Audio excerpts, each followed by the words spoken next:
Assalamualaikum warahmatullahi taala wabarakatuh. Baiklah anak-anak, pada masa pandemi ini kita belajar dari rumah. Semoga kita senantiasa dijauhkan dari penyakit Covid atau virus Covid-19 oleh Allah Subhanahu wa taala. Agar senantiasa kita disehatkan oleh Allah Subhanahu wa taala.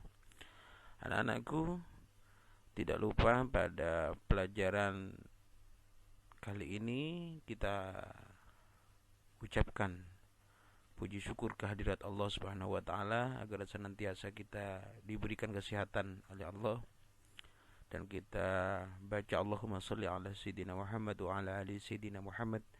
Kita haturkan kepada Nabi besar Muhammad sallallahu alaihi wasallam. Anak-anakku yang berbahagia, sebelum kita mulai pelajaran meneladani ketaatan malaikat-malaikat Allah Subhanahu wa taala, marilah kita berdoa terlebih dahulu dengan membaca Allahumma inni a'udzubika an adillah au udallah au azillah au uzallah au adlima au udlama au ajhala au yujhala alayya wa sallallahu ala sayyidina Muhammadin sallallahu alaihi wasallam wa ala alihi wa sahbihi ajmain, amma ba'du. Anak-anakku, marilah kita awali dengan bismillahirrahmanirrahim pelajaran meladani ketaatan malaikat-malaikat Allah Subhanahu wa taala. Kita mulai.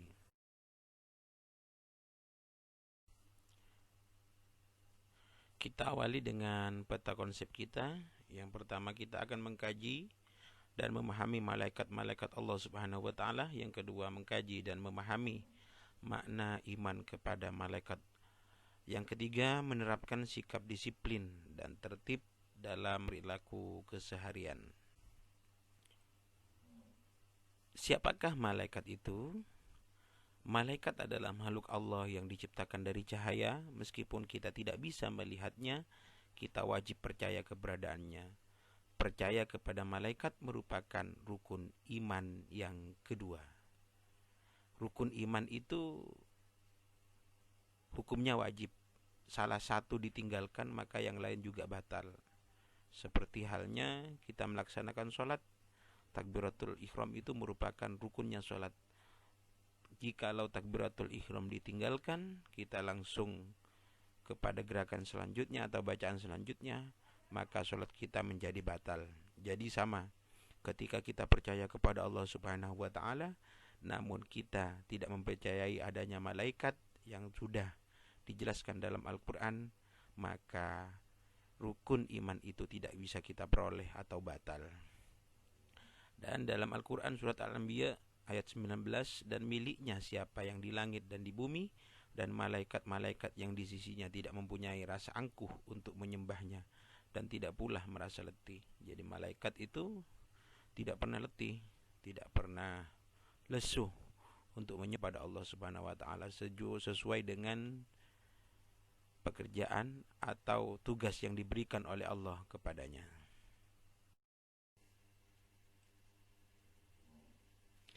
Berikut adalah sifat dan perilaku malaikat antara lain. 1. Selalu patuh kepada Allah Subhanahu wa taala dan tidak pernah berbuat maksiat kepadanya. Jadi makhluknya Allah yang paling taat itu yang imannya selalu lurus secara vertikal, jadi lurus terus. Itu adalah malaikat. Yang kedua adalah malaikat dapat berubah wujud sesuai ketentuan Allah. Kadang-kadang Jibril datang kepada Nabi Muhammad menyamar seperti sahabat yang bernama Dihya Al-Kalbi, dan terkadang seperti sahabat Arab Badui. Jadi ketika Nabi Muhammad didatangi oleh malaikat Jibril ini, malaikat Jibril terkadang berubah wujud menjadi manusia, menjadi seperti sahabat Nabi. Jadi biasanya Nabi yang mengetahui hal itu, cuma kalau itu adalah malaikat Jibril. Dan dijelaskan dalam sebuah kitab bahwa malaikat Jibril itu andai saja air yang ada di laut itu ditaruh atau ditumpahkan di kanannya atau di sayap kanannya malaikat Jibril, maka tidak akan pernah menetes satupun dari air laut itu. Betapa besar malaikat Jibril ini kalau kita bayangkan. Namun tidak perlu kita bayangkan. Yang jelas Allah Maha Besar, Allah Maha Mengetahui. Yang ketiga, malaikat tidak bisa makan, tidak makan dan tidak minum. Jadi tidak sama dengan manusia, tidak sama dengan kita. Malaikat ini tidak butuh makanan dan juga minuman. Yang keempat, malaikat tidak memiliki jenis kelamin. Jadi malaikat itu tidak seperti manusia. Kalau kita ada yang laki-laki ataupun ada yang perempuan, atau yang syad, atau pengecualian yang sudah keluar dari ketentuan Allah. Yang laki-laki kadang-kadang menjadi setengah perempuan, atau yang perempuan menjadi setengah laki-laki. Mudah-mudahan kita semua dijauhkan oleh Allah. Yang kelima, malaikat tidak pernah letih dan tidak pernah berhenti beribadah kepada Allah. Jadi malaikat itu tidak pernah berhenti. Kalaupun dia diberikan tugas apapun oleh Allah, yaitu tugasnya sampai hari kiamat. Yang keenam, malaikat senang mencari dan melilingi majlis zikir. Kalau ada majlis zikir di sekitar kita, mungkin di rumah kita atau di tetangga-tetangga kita, itu malaikat sangat senang mendekati majelis-majelis zikir. Yang ketujuh, malaikat berdoa bagi hamba yang duduk menunggu sholat berjamaah. Semisal sholat berjamaah duhur jam 12, misalnya ada seorang hamba yang datang jam 11 untuk pergi ke masjid, sambil dia melaksanakan sholat tahiyatul masjid dan doa iktikaf, nawaitul iktikaf lillahi ta'ala, maka malaikat itu mendoakan orang-orang yang seperti itu, dan banyak lagi yang lainnya. Ada beberapa perbedaan antara malaikat, jin, dan manusia. Kalau yang nomor satu, diciptakan dari nur atau cahaya. Jadi malaikat itu diciptakan dari cahaya.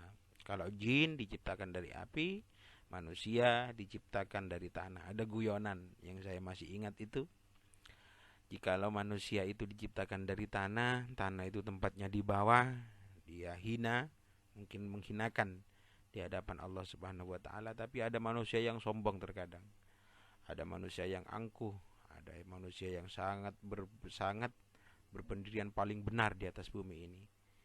Banyak yang sering mencelakai temannya ataupun apapun itu yang dilakukan yang tidak baik kepada orang lain. Mungkin itu juga terbuat dari tanah, tapi tanah itu adalah tanah sengketa. Yang kedua yaitu malaikat, makhluk gaib. Jin itu juga makhluk gaib, tidak bisa dilihat secara kasat mata. Yang manusia itu makhluk kasar, jadi kasat mata, makhluk yang terlihat mata.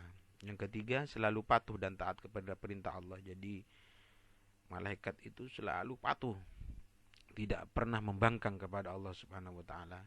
Jadi perintahnya, apapun yang diperintahkan kepada dia sampai hari kiamat tetap dijalankan itu saja. Kalau jin, ada yang patuh, ada yang durhaka kepada Allah. Tapi beda jin dengan manusia. Ada yang mengatakan bahwa sepaling baiknya jin itu paling jeleknya manusia. Manusia juga ada yang patuh dan ada yang durhaka kepada Allah Subhanahu wa taala. Nah, ini anak-anak, mudah-mudahan kita termasuk orang yang patuh dan taat kepada Allah Subhanahu wa taala. Yang keempat, tidak makan dan tidak minum.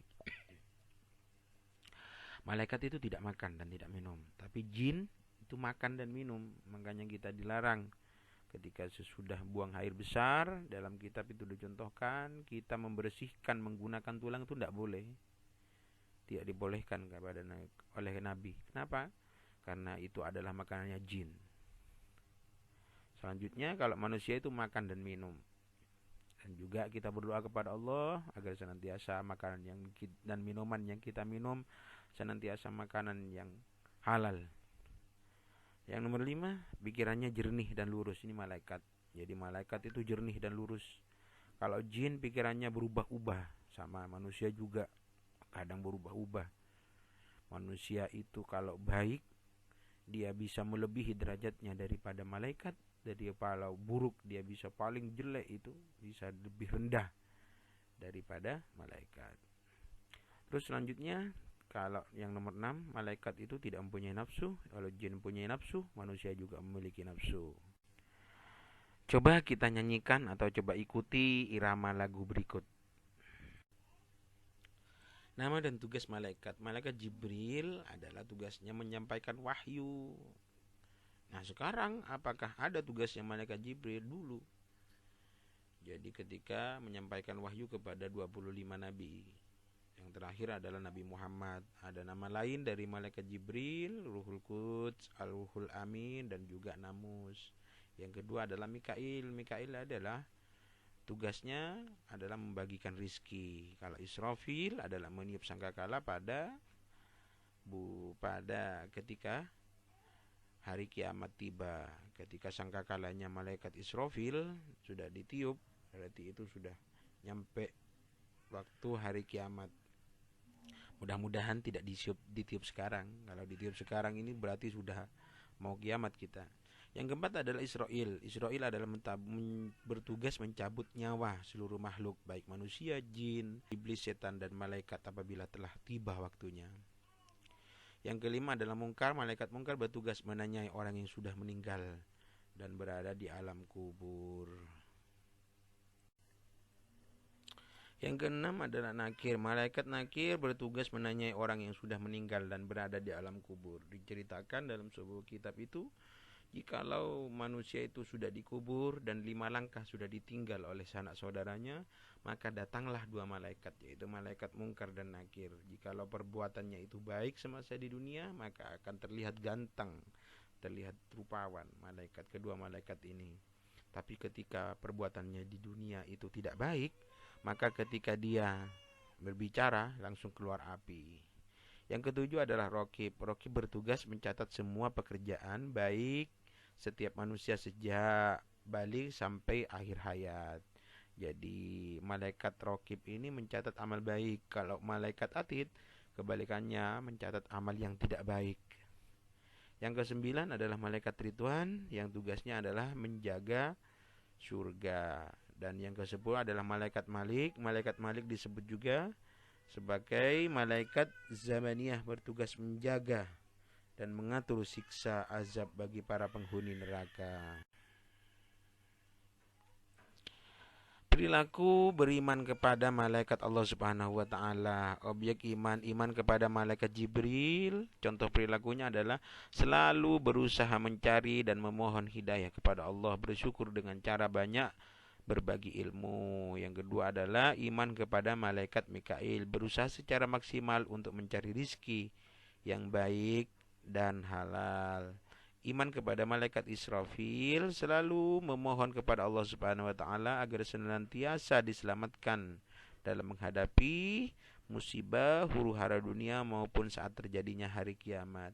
Iman kepada malaikat Israel, berusaha mempersiapkan diri untuk menghadapi kematian, selalu berdoa agar terhindar dari siksaan sakaratul maut, dan juga berdoa kepada Allah Subhanahu wa taala agar kita mendapatkan husnul khatimah.